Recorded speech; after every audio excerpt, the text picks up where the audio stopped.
देख रहे हैं इन डार्क राजकुमार के साथ। तो चलिए बढ़ते हैं आज की कहानी की ओर। दोस्तों, मेरा नाम राजिंदर है और मैं गुजरात का रहने वाला हूँ। यह बात साल 2014 की है, जब मैं एक नया बस ड्राइवर बना था। हालांकि उससे पहले ही मैं थोड़ी बहुत बस चलाना सीख रहा था।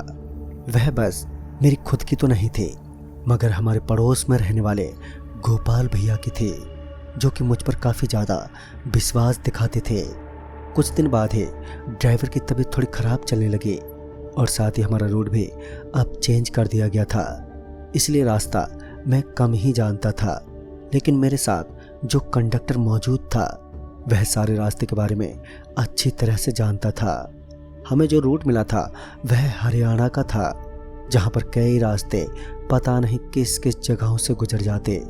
मुझे तो उनका अंदाजा भी नहीं था। वह तारीख थी 12 दिसंबर की, जब मैं अपने कंडक्टर के साथ हरियाणा के एक रास्ते को पार कर रहा था। आज पहली बार हमारी ड्यूटी रात में थी। इससे पहले हमारी ड्यूटी दिन में ही पड़ती थी, लेकिन जैसे ही रूट चेंज हुआ वैसे ही हमारी ड्यूटी को भी चेंज कर दिया गया। अब हम लोग रात में सफ़र करते थे। उस दिन पहली बार हम रात में उस रास्ते को पार कर रहे थे। रात काफ़ी घनी लग रही थी और रात में कोहरे का राज छाया हुआ था। चारों तरफ सन्नाटा पसरा हुआ था। उस रात में कोई अकेला इंसान ड्राइव कैसे कर सकता था वह तो मुझे नहीं पता, मगर हमारे साथ तो कंडक्टर के साथ साथ कई सारी और भी सवारियां थी। तो ऐसे में हमारे लिए कोई और डरने की बात नहीं थी। जब हम पहले दिन उस रास्ते को पार कर रहे थे, तब पहले तो गाड़ी काफ़ी तेज़ी से सवारियों से भर चुकी थी, मगर जब धीरे धीरे विष्णु चौक आया, तब सवारियां धीरे धीरे बस से नीचे उतरने लगी और देखते ही देखते उस चौक से लगभग 8 किलोमीटर से पहले ही मैं और कंडक्टर सिर्फ 2 ही उस बस में मौजूद रह गए थे। बाकी की सारी सवारियां अब उतर चुकी थी। लगातार रात में सफ़र तय करना और उसके बाद जब हमारी बस उस चौक के पास से गुजरने लगी, तभी अचानक से बस झटका खाकर एकदम से रुक गई। बस को रुकता देख कंडक्टर संदीप ने मुझसे कहा, क्या हुआ भाई साहब, बस क्यों रोक दी? तो मैंने कहा, मैंने नहीं रोकी है, बस अपने आप ही रुक गई। मैं लगातार 5 मिनट तक बस को स्टार्ट करने की कोशिश करता रहा, मगर बस स्टार्ट होने का नाम ही नहीं ले रही थी। एक तो पहली बार हम उस रास्ते से गुजर रहे थे और ऊपर से अभी यह बस भी खराब हो चुकी थी और हम लोग तो मैकेनिक को भी नहीं जानते थे कि आखिर वह कहाँ मिलेगा। उसके बाद मैंने वहाँ के उस आदमी को फ़ोन किया जिसने हमारा ट्रांसफ़र करवाया था। फिर जब उस आदमी से बात की तो हमने उसे उस चौक के बारे में बताया, तो उस आदमी ने कहा कि अब तुम लोग कुछ भी मत करना, वरना बात तुम लोगों की जान पर आ सकती है। अब अगर तुमने एक बार भी बस को स्टार्ट करने की कोशिश की तो तुम दोनों को भयानक नज़ारे देखने को मिल सकते हैं। मुझे उसकी बात कुछ ठीक नहीं लगी कि आखिर वह कहना क्या चाहता है। फिर मैंने उससे कहा, आप साफ साफ और सीधा सीधा बोलिए कि आप कहना क्या चाहते हैं। तो उन्होंने कहा, अरे भाई साहब, उस जगह पर रात में कुछ अनोखी शक्तियों का वास है, जिनके बारे में आज तक कोई भी गांव वाला नहीं जान पाया। आप कहीं पर भी देख लीजिए, आपको कहीं भी कोई भी लाइट नहीं दिखेगी। साथ ही आप जिस जगह पर खड़े हैं ना, वह उन शक्तियों की प्रमुख जगह है। वहाँ से थोड़ी दूर आगे एक गांव भी पड़ता है।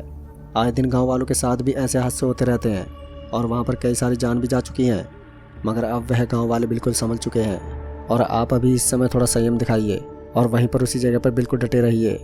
मगर मुझे उस आदमी की इन बातों पर बिल्कुल भी विश्वास नहीं हुआ। मैं दरवाज़ा खोलकर बस से नीचे उतरा और आगे से बस को चेक करने लगा, लेकिन कई बार देखने के बाद भी मुझे बस की कोई भी बीमारी नज़र नहीं आई। उसके बाद उस आदमी का मुझे फिर से कॉल आया।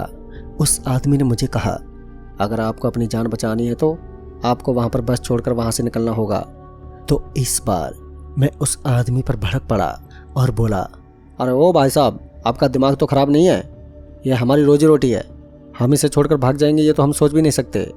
मगर तभी उस आदमी ने कहा कि अगर आपको अपनी जान प्यारी है तो आपको उस बस को वहीं छोड़ना होगा। तभी मैंने देखा कि वहाँ से कोई आदमी गुजर रहा था। मैं उस आदमी को आवाज़ लगाने लगा, लेकिन वह आदमी जैसे बहरा था। उसने मेरी आवाज़ पर ध्यान नहीं दिया और अपने मजे में वहाँ से निकल गया। मैं कितनी ज़ोर ज़ोर से चिल्लाया, मगर वह आदमी जैसे मेरी आवाज़ सुन ही नहीं पाया और वहाँ से तुरंत ही निकल गया। मुझे कुछ समझ नहीं आया कि रात के 11 बजे वह आदमी यहाँ क्या कर रहा है, लेकिन उसके बाद मैं उस आदमी के पीछे जाने लगा। तभी वह कंडक्टर मुझे पीछे से आवाज़ देते हुए बोला, अरे ड्राइवर साहब, वह जगह बिल्कुल भी ठीक नहीं है, आप भूल कर भी उस चौराहे की तरफ मत जाइए, यह भूतिया चौक है। मैंने उससे कहा, तुमने कभी भूत देखा है? मुझे तो कुछ भी नज़र नहीं आ रहा है। तभी अचानक से एक आवाज़ ने मेरा ध्यान अपनी तरफ खींच लिया। दरअसल मैंने देखा कि सामने की तरफ से वही आदमी मेरी तरफ आ रहा था।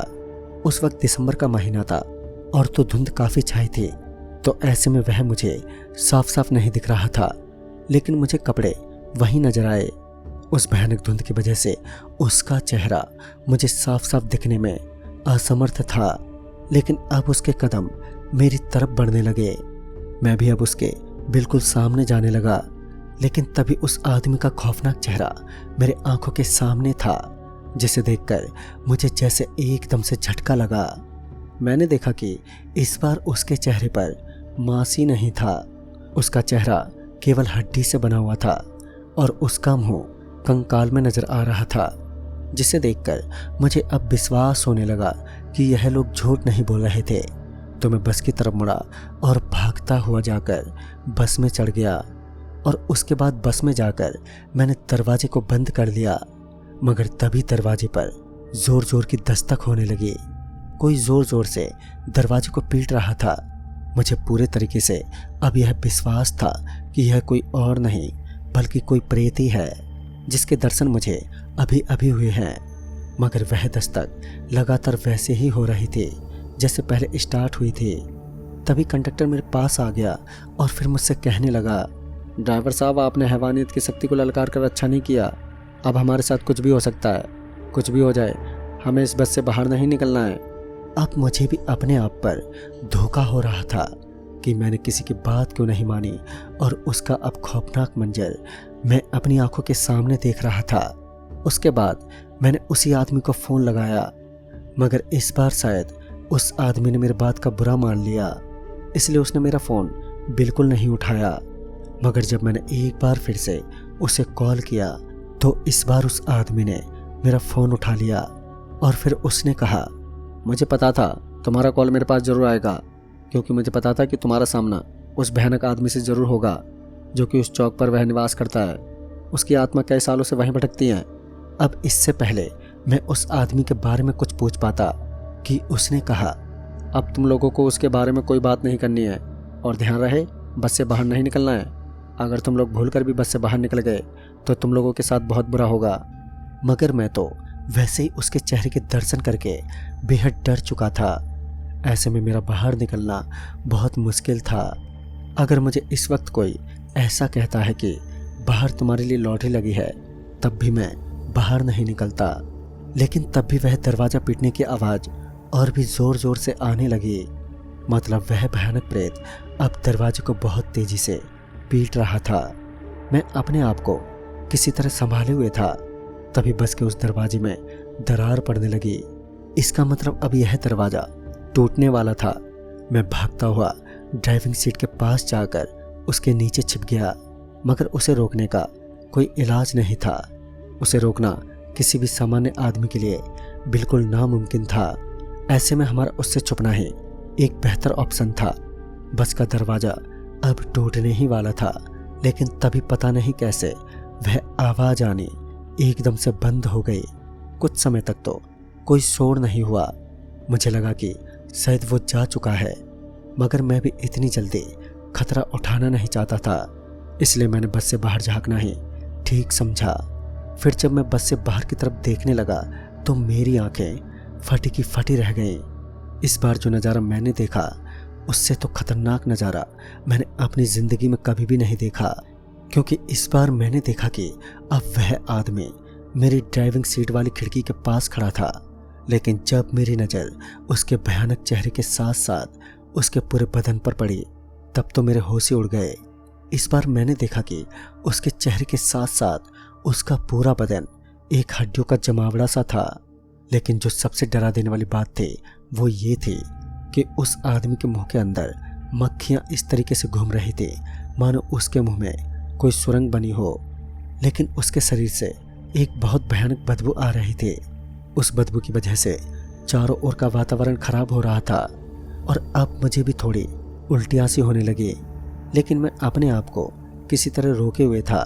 उसका वो भयानक चेहरा देखकर मैंने तो तुरंत अपने आप को बस के अंदर ढक लिया और खिड़की का कांच भी एकदम से बंद कर लिया। ड्राइविंग का दरवाजा काफ़ी मजबूत था तो उसका टूटना थोड़ा मुश्किल था, मगर उस ताकतवर शैतान के सामने सब कुछ ढेर हो जाता।